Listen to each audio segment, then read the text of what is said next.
अक्सर खेतों की पारंपरिक और कठिन काम खेतों में काम करना यह समझा जाता है, जबकि आज इसे आधुनिक तकनीकों के माध्यम से अधिक सरल और लाभकारी बनाया जा सकता है, इसमें भी कहीं दो मत नहीं। साथियों, युवाओं के पास, नौजवानों के पास ज्ञान भी है, ऊर्जा भी है और इनोवेशन यानी नवाचार करने की क्षमता भी है, जिसमें कृषि की ओर भी मोड़ने की आवश्यकता है, इसे कृषि की ओर भी मोड़ने की आवश्यकता है। ड्रोन हो, सेंसर हो, मोबाइल तकनीक के जरिए खेती को स्मार्ट बनाया जा सकता है। आजकल खेती के कामों में ड्रोन का उपयोग किस तरीके से हो रहा है, प्रत्यक्ष आपने अपनी आंखों से देखा होगा, न देखा होगा, एक डिमॉन्स्ट्रेशन के रूप में यहाँ आपको देखने को मिलेगा। जैसे मिट्टी के नमी की जानकारी, मौसम का पूर्वानुमान और फसलों की निगरानी तकनीक के सहारे की जा सकती है, यानी टेक्नोलॉजी के सहारे की जा सकती है। इसके अलावा बिना मिट्टी के खेती, छतों और बागवानी जैसे नए प्रयोग कम संसाधनों से अधिक उत्पादन संभव बना रहे हैं। इस समय सारे देश में यह सिलसिला चल रहा है। मेरे किसान भाइयों, खाद्य प्रसंस्करण, फूड प्रोसेसिंग भी मैं मानता हूं एक महत्वपूर्ण क्षेत्र है, जहां कच्चे उत्पादों को मूल्यवर्धित करके अधिक लाभ कमाया जा सकता है और साथ ही स्टार्टअप संस्कृति के माध्यम से युवा सीधे उपभोक्ताओं तक उत्पाद पहुंचाकर बिचौलियों की भूमिका को भी हमारा यह नौजवान कम कर सकता है। जवान रहते हैं, अपने परिवार के साथ रहते हैं और देश की सेवा के लिए वो हर समय तैयार रहते हैं। और इन छावनियों में रक्षा मंत्रालय ने एक बहुत ही अच्छी पहल शुरू की है, जिसकी जानकारी आपको देना चाहता हूं। पहले क्या होता, सेना के जवानों को सब्जी, फल और दूसरी खाने की चीजें बाहर से मंगवानी पड़ती, दूर दूर से ट्रकों में सब्जियां आती। इससे कई बार स्वाभाविक रूप से खाने की ताजगी समाप्त हो जाती है। लेकिन अब हमने एक ऐसा तरीका निकाला है, हम लोगों ने तय किया है कि जो कंटेनमेंट इलाके हैं उनके आसपास के जो भी किसान हैं, उन्हीं किसानों से ही जैविक खेती वाले सब्जियां और फल मंगवाए जाएंगे। बाहर से यह सब्जी, फल और अनाज नहीं खरीदे जाएंगे। यानी कि आप किसान भाई अपने खेतों में जैविक तरीके से बिना किसी केमिकल खाद के जो सब्जियां और फल उगाते हैं, वो सीधे हमारे जवानों की थाली में पहुंचेगा। मेरे किसान भाई, इससे आपको स्वाभाविक एक फायदा होगा, क्योंकि आपकी पैदावार आप हमारे किसानों तक पहुंचाया जाएगा, उसकी अच्छी कीमत आपको मिलेगी। और दूसरी ओर इससे हमारे जवानों को भी फायदा हो रहा है, क्योंकि उन्हें ताजा भोजन मिल रहा है, साफ भोजन मिल रहा है। तो मैं कृषि मंत्री भी रहा हूं, जैसे हमारे शिवराज सिंह जी चौहान ने बताया, लेकिन मैं कहीं भी रहा, मेरे अंदर का किसान कभी नहीं गया है। मेरे भाइयों, मैं रक्षा मंत्री होते हुए भी नहीं कह सकता, जहां भी रहा मेरे अंदर का किसान ये सदैव जीवित रहा। किसी पद पर मैं रहा, मैंने यही प्रयास किया कैसे अपने साथियों के लिए कुछ किया जा सके, कैसे अपने साथियों से मिलकर उनसे दुख दर्द बांटा जाए। जैसे अभी मेरे पास रक्षा मंत्रालय की जिम्मेदारी, आमतौर रक्षा मंत्री को सिर्फ सेनाओं से और देश की सुरक्षा से ही जोड़ कर देखा जाता है। यह होता है रक्षा मंत्री की जिम्मेदारी की, किसी से क्या है।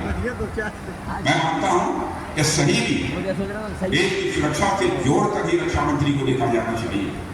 हमारा तो काम ही है देश की सुरक्षा व्यवस्था को मजबूत रखना, लेकिन इस जिम्मेदारी में भी अंदर का किसान आज भी मेरे अंदर से नहीं गया है। बहनों भाइयों में कहना, पिछली सरकारों ने भी जो किया है उसको आप देख लीजिए, और हमारी सरकार ने जो भी किया है, लगातार न्यूनतम समर्थन मूल्य को बढ़ाने का काम मोदी जी के नेतृत्व की हमारी सरकार ने किया। मैं मानता हूं मेरे बहनों भाइयों, यह बातें तो छोटी बातें नहीं, बल्कि प्रयासों से किसानों के जीवन में बहुत बड़ा बदलाव भी आया। लेकिन मैं मानता हूं जितना बदलाव आ रहा है, यह अभी पर्याप्त नहीं। किसान भाइयों के लिए, गांव के लिए, कृषि के लिए अभी बहुत कुछ करने की जरूरत है। और मैं आपको यकीन दिलाना चाहता हूं, हमारी सरकार आज किसान भाइयों के कल्याण के लिए पूरी तरह से प्रतिबद्ध है। हम पैसे की चिंता नहीं करेंगे, धन नहीं आने पाएगा, यह मैं आपको विश्वास दिलाता हूं। और कौन सा पोषक तत्व जमीन में डालना चाहिए ताकि जमीन की उत्पादकता बढ़ सके, इससे किसान का बेवजह पैसा बर्बाद नहीं होता है।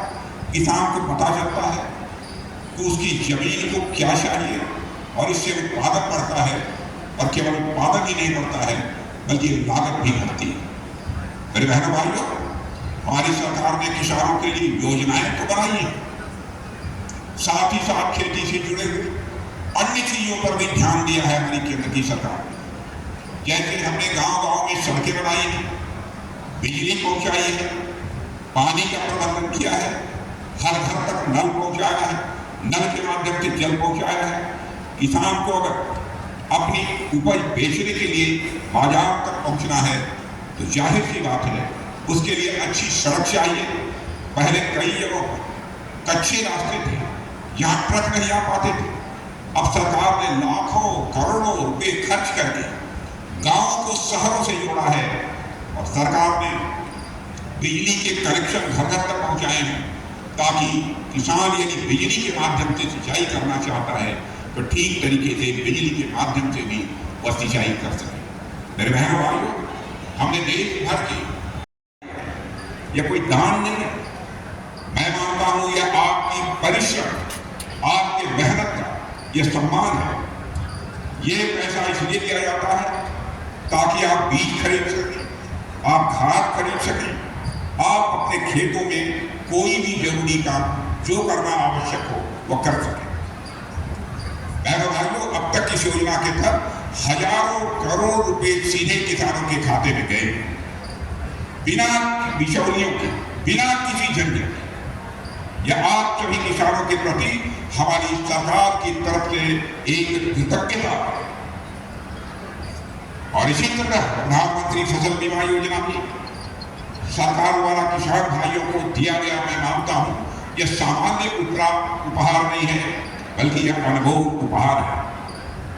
कभी बारिश कम हो जाए, कभी बारिश अधिक हो जाए, कभी ओले पड़ जाए, कभी कीड़े लग जाए।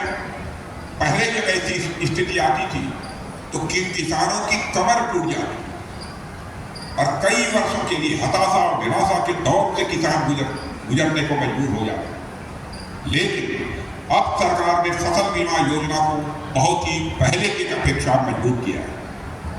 अब कुदरती आफत से आपकी फसल यदि खराब हो जाती है तो उसके बदले में आपको मुआवजा मिलता है और ये मुआवजा सीधे आपके खाते में आता है। और मैं समझता हूं यह किसी भी किसान के लिए बहुत बड़ी राहत है। यह कोई छोटी राहत नहीं है, यह कोई सामान्य राहत नहीं है।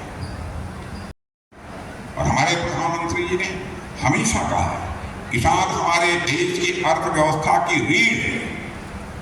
और यह सिर्फ कहने की बात नहीं, बीते वर्षों में आप जो भी कृषि क्षेत्र में काम हुआ है उसके पन्नों को पलटकर आप देखिए, आप इस नतीजे पर पहुंचेंगे कि बीते सालों में हमारी सरकार ने किसानों के लिए जो काम किए हैं निश्चित रूप से अपने बेमिसाल हैं। उन सब सारे कामों की बहुत विस्तार में जाकर मैं यहाँ चर्चा नहीं करना चाहता। यहाँ बहुत सारे मैं देख रहा हूँ, इतनी बड़ी संख्या में किसान साथी मौजूद हैं। आप में से अनेक लोग प्रधानमंत्री किसान सम्मान निधि के यहाँ पर लाभार्थी भी बैठे होंगे, ऐसा मेरा विश्वास है।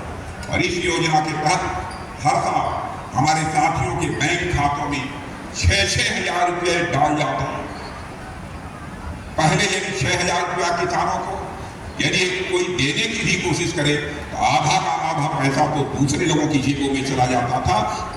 मुश्किल आधे से कम पैसा किसानों को मिला करता है। लेकिन एक ऐसा सिस्टम हमारी सरकार ने विकसित किया, जितना पैसा दिल्ली के बैंक से निकलता है पूरा का पूरा पैसा आपके खाते में पहुंचता है, एक पैसा भी इधर उधर नहीं होने पाता। लगातार विकास के पथ पर तेजी से आगे बढ़ रहा है। यहाँ मध्य प्रदेश के भूतपूर्व मुख्यमंत्री, भूतपूर्व ही नहीं बल्कि मैं कहूँगा अभूतपूर्व मुख्यमंत्री श्री शिवराज सिंह चौहान जी भी उपस्थित। आज मध्य प्रदेश से दिल्ली भले चले गए, पर मैं देखता हूँ कि मध्य प्रदेश आपके मन में जस का तस विद्यमान है, यह देखकर मुझे बेहद खुशी हुई। और मैं समझता हूँ कि हमारे वर्तमान मुख्यमंत्री जिस लगन के साथ, जिस परिश्रम के साथ वह काम कर रहे हैं, आपके अनुभव का लाभ हमारे वर्तमान मुख्यमंत्री श्री मोहन सिंह जी यादव को निश्चित रूप से प्राप्त होगा और यह मध्य प्रदेश दिन दोगुनी रात चौगुनी ताकत के साथ अपने कदम आगे बढ़ाएगा। क्या आप सबकी जनोन्मुखी और विकास की विरासत के प्रदेश के वर्तमान मुख्यमंत्री श्री मोहन यादव जी ने न केवल अच्छी तरह से संभाला है, बल्कि तेजी से उसे आगे बढ़ाने का काम कर रहे हैं। यहाँ के किसानों की मेहनत, उनकी लगन अपने आप में एक प्रेरणा देती है। वैसे तो जब भी समय मिलता है मैं मध्य प्रदेश आता रहता हूँ, यहाँ के लोगों से मिलना, उनसे बातचीत करना, मैं देखता हूँ कि अन्य राज्यों की अपेक्षा यहाँ उसका एक अलग ही अनुभव होता है। यहाँ के लोगों का अतिथि सत्कार, आपकी बोली, आपका व्यवहार, हमेशा कोई भी आए उसका दिल जीत लेता है। यह मैंने मध्य प्रदेश की खासियत देखी है। तो हमेशा ही अलग अनुभव होता ही है। आप सब इस देश की ताकत हैं। आपके बिना इस देश की थाली में अन्न नहीं पहुंच सकता, जीवन आगे नहीं बढ़ सकता है। आज मैं यदि यहाँ पर उपस्थित हूँ तो आप सबके बीच किसी रक्षा मंत्री के तौर पर ही मैं केवल नहीं आया हूँ, बल्कि एक ऐसी व्यक्ति के तौर पर आप सबके बीच में यहाँ उपस्थित हूँ जो खुद भी एक किसान परिवार से आता है। और आप सबके बीच आना मेरे बहनों भाइयों तो हमेशा अपने परिवार के बीच आने जैसा होता है। ऐसा मैं मध्य प्रदेश में आने पर अनुभव करता हूँ। गांव का ही रहने वाला रायसेन की धरती पर मैं मानता हूँ इस मेले का आयोजन निश्चित रूप से हमारे किसान भाइयों और बहनों के लिए निश्चित रूप से यह लाभदायक सिद्ध होगा। न केवल लाभदायक साबित होगा, बल्कि उनके जीवन की तस्वीर बदलने वाला होगा, ऐसा मेरा पक्का विश्वास है। साथियों, यह राष्ट्रीय कृषि मेला सरकारी योजनाओं के साथ बिचौलियों से मुक्त बाजार और सुरक्षित उपज, समृद्ध किसान की इस थीम पर यह केंद्रित है। मुझे बताया गया है यहाँ विभिन्न योजनाओं के अंतर्गत वेयर हाउस और कोल्ड स्टोरेज पर सरकार की ओर से दी जा रही छूट और ब्याज की आर्थिक सहायता की विस्तृत जानकारी दी जाएगी, ताकि किसान फसल कटाई के बाद वैज्ञानिक तरीके से भंडारण कर सही समय पर अपने अन्न को बेचकर वह बेहतर मूल्य प्राप्त कर सके।